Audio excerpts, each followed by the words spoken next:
Good morning, everyone. I hope your day is starting off just as fantastic as it can. I've had quite a few comments in the comments section saying, please, can you do a video on what's going on with Danielle Smith and all this talk about Alberta separation? So I'm going to do that, but I'm going to choose my words carefully and do a detailed analysis here for you because I don't want this to just be another left-wing or right-wing echo chamber video. Recently, Danielle Smith has passed some legislation which makes it easier for citizens of Alberta to propose referendum questions. Now, how does this new legislation make it easier to trigger a referendum on separation? Well, it lowers the threshold in the amount of signatures any citizen would need to get in a petition to call for a referendum on a topic in Alberta. And when she discusses this new legislation, she always seems to mention the possibility of there being a referendum on separation.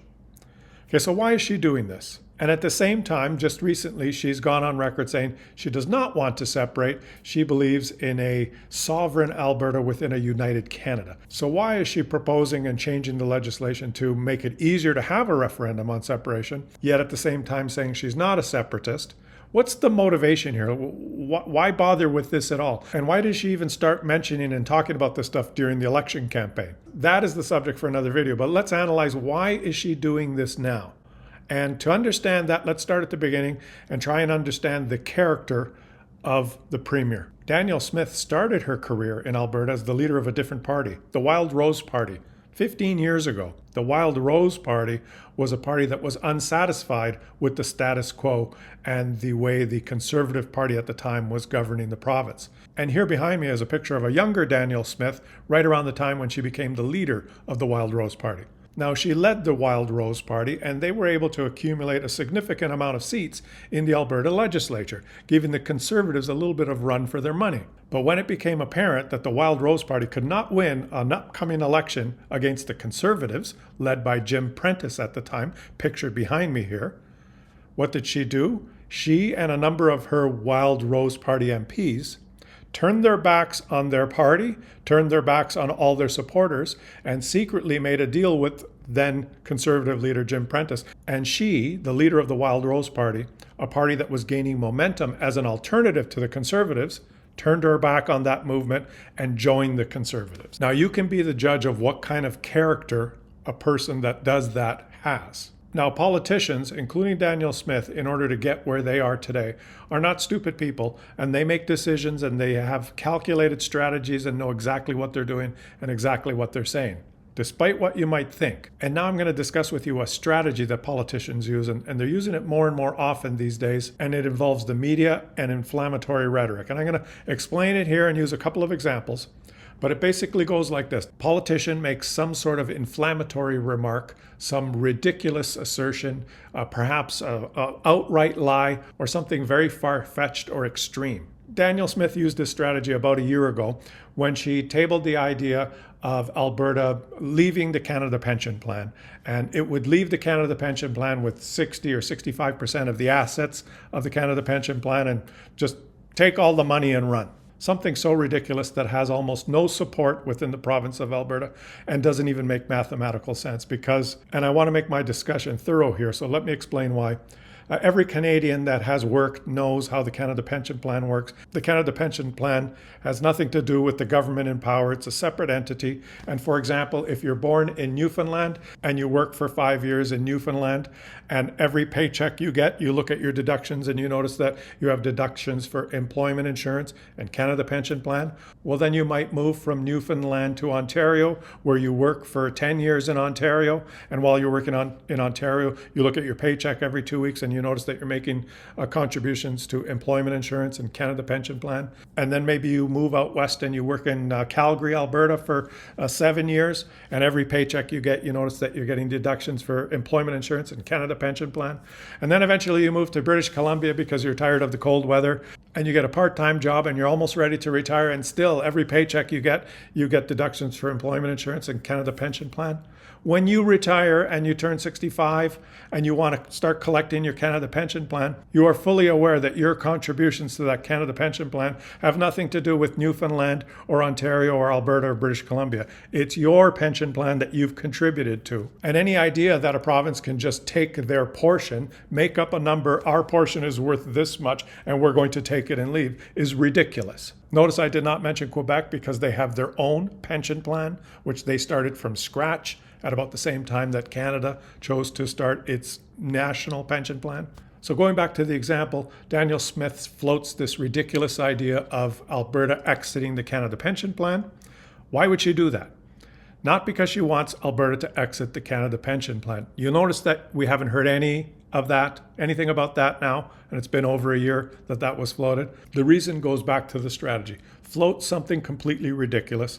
It gets absorbed in the media and takes over the media. It'll find its way into different echo chambers. One echo chamber that will staunchly support the idea and say that it's a great idea.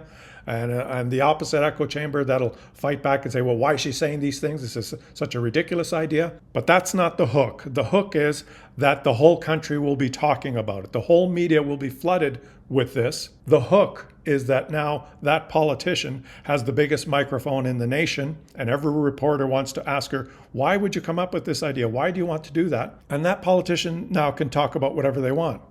And usually what they do is they take a softer tone and they start playing the victim. Well, it's not really me. I wouldn't want to support exiting the CPP, but I have to worry about my constituents and my fellow Albertans. And they demand more cooperation from Ottawa, and I demand this, and this. And until that terrible government in Ottawa starts taking us seriously, we're going to have to think about whether we leave the Canada Pension Plan. Do you see the strategy? Floating the idea of exiting the CPP was just the red herring, which gave her the microphone. Now, this strategy is happening more and more and more in politics, and it's because most people don't know that it's even happening. And let me give you an example now of probably the most successful use of this strategy that resulted in a person winning the most powerful office in the world. They're eating the dogs. They're eating the cats. They're eating the pets of the people that live there, said Donald Trump in a debate watched by 60, 70, 80 million people in the United States in a debate with Kamala Harris. That was step number one.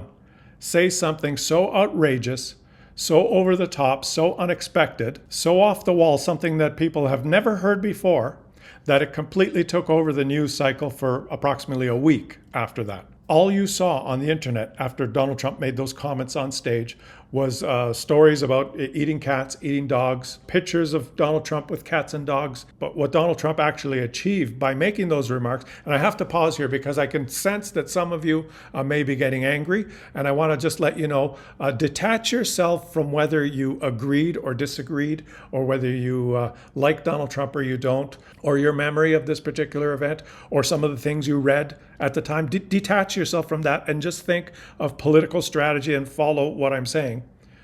He deliberately said that and knew exactly what he was going to say. He didn't just make it up on the fly and it didn't just come into his mind, and Kamala Harris didn't trap him into saying and blurting this out. This was a carefully orchestrated plan that Donald Trump has used many, many times. This is the example of the most successful time. So the result was the whole media system in the world was talking about this issue for about a week. Every reporter in the world wanted to hear from Trump. How could you say that? Is it true? Are the Haitian immigrants in Springfield, Illinois, really eating the dogs and cats? How do you know this? Where did you get this information? And of course, Donald Trump now has the biggest microphone on earth for a week. And his answers are, well, don't ask me. I don't really know if they're eating the dogs and cats. They tell me they are. I've heard they are. But that's not the issue. The issue is, and here's the hook, the issue is there's thousands, tens of thousands, millions, tens of millions of illegal immigrants coming in, blah, blah, blah, blah, blah. That was his segue to focus the conversation on border crossings and immigration for a week, nonstop, throughout the whole country, no matter what any Democrat wanted to discuss. That was the story. And the message was not, yes, there are 30,000 Haitian immigrants eating dogs and cats in Springfield. The message was, we need to do something about border security and immigration. And this use of this strategy, let's call it the bait and switch strategy, worked far beyond the Republicans' wildest dreams. Because remember now, the left-wing ecosystem, the left-wing echo chamber that was reporting on this story, was reporting what their echo chamber wanted to hear was that this is disgusting. How could he say that? It's not true. But it didn't matter because they were going to vote Democrat anyway. And the right-wing echo chamber that was reporting on this was reporting to the Republican base, Donald Trump's base, and they were going to vote for him no matter what. So it was targeted at the people surprisingly, the people in the center. And if 1 out of 100 or 2 out of 100 would say, yeah, I didn't really like his comments about eating dogs and cats. That sounded crazy. But, you know, he does have a point about immigration and the border. We got to do something about that. 2 out of 100 people. That's 2%. The Republicans won the election by less than 2 percentage points in popular vote. Pierre Poilievre used the same sort of bait and switch strategy when he was discussing the issue of fentanyl use and drug overdoses in Canada and some of the policies that the government was trying to use to tackle this issue. Rather than discuss rationally, let's have a debate on what the best way it is to tackle this problem, he stood up in the House of Commons while discussing this issue and called the Prime Minister a wacko who was promoting wacko policies. Knowing that this would be viewed as an extreme comment in the House of Commons in Canada, he said those words carefully. He had them in his script. The intent was to stir controversy, and he got himself kicked out of the House of Commons. And that was the news story for 2 or 3 days. And then, of course, he had the megaphone for the nation. And when reporters asked him, why did you call the Prime Minister wacko? Was it right for you to use the word wacko? Then the response is, well, I don't know what the correct word is, maybe extreme. You can choose whatever word you want, but the government is failing on this policy and this policy and this policy, and I would do this, this, and this. Gets his message out. Getting back to Danielle Smith now, who's in the process of changing legislation in Alberta to make it easier to have referendums. There really was no reason when she's discussing this issue to constantly talk about, well, I'm going to make it easier for Albertans to trigger referendums. And if a referendum on sovereignty comes up, on separations, well, we're going to have to deal with that. But she kept mentioning it over and over and over again. And she's made it an issue in Canada now. And now she has the microphone. And when reporters ask her, can you explain your position? Why are you saying this? You're going to hear the bait and switch and the hook set. She's going to say, well, I'm not a separatist. I don't support separation. I've always believed in a sovereign Alberta within a united Canada. But I have to listen to what my fellow Albertans say. And I've made demands of Mark Carney. I demanded A, B, C, D, and E. And he better come through on those demands, or it just might be that some citizen does get a petition going, and we might have to have a referendum on separation. It's a sleazy type of political tactic, because now she is playing with something that's a little bit more dangerous than the examples I gave you, like should Alberta exit the Canada pension plan? That was a harmless red herring because it's never going to happen. Or Pierre Poilievre calling someone wacko and calling policies wacko. That's a harmless red herring, but gets him the megaphone. Or Donald Trump talking about eating dogs and cats or ducks. I can't say that one was harmless because there was some repercussions for some of the Haitians that actually lived in Springfield at the time.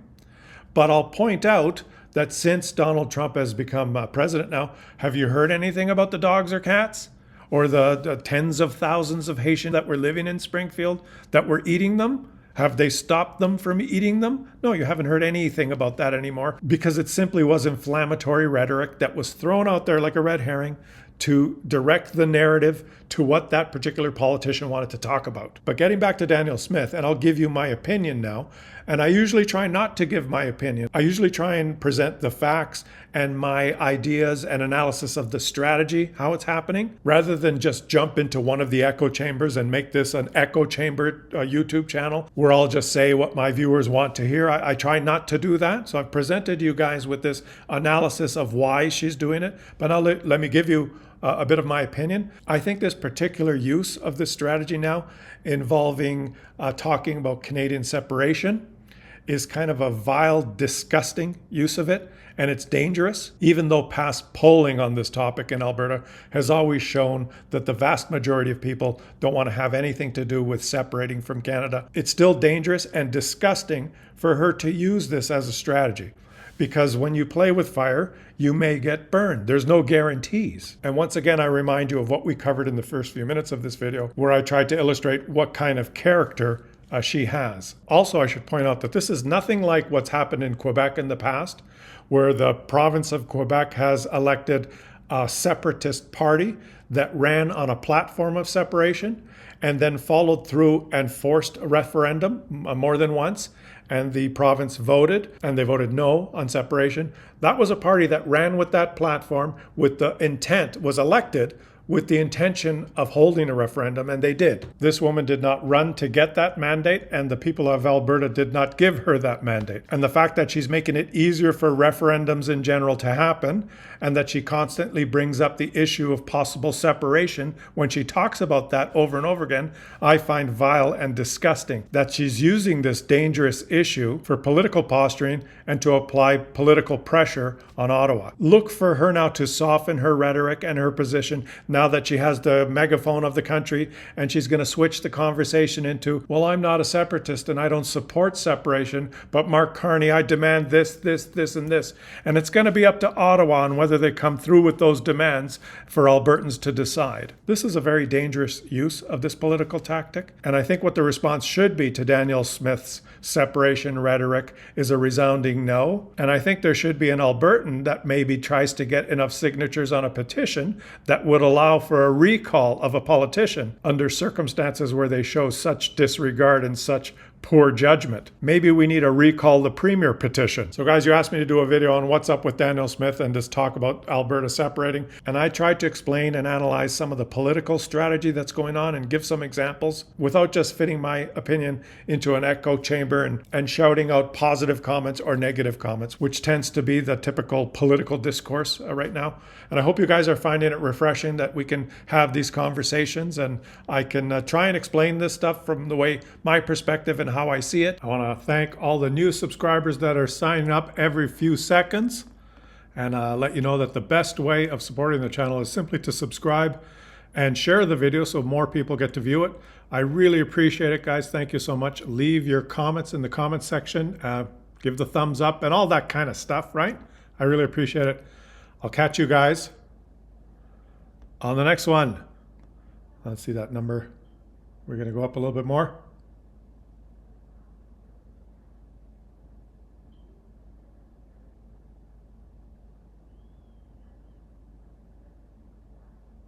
There we go. Catch you guys on the next one.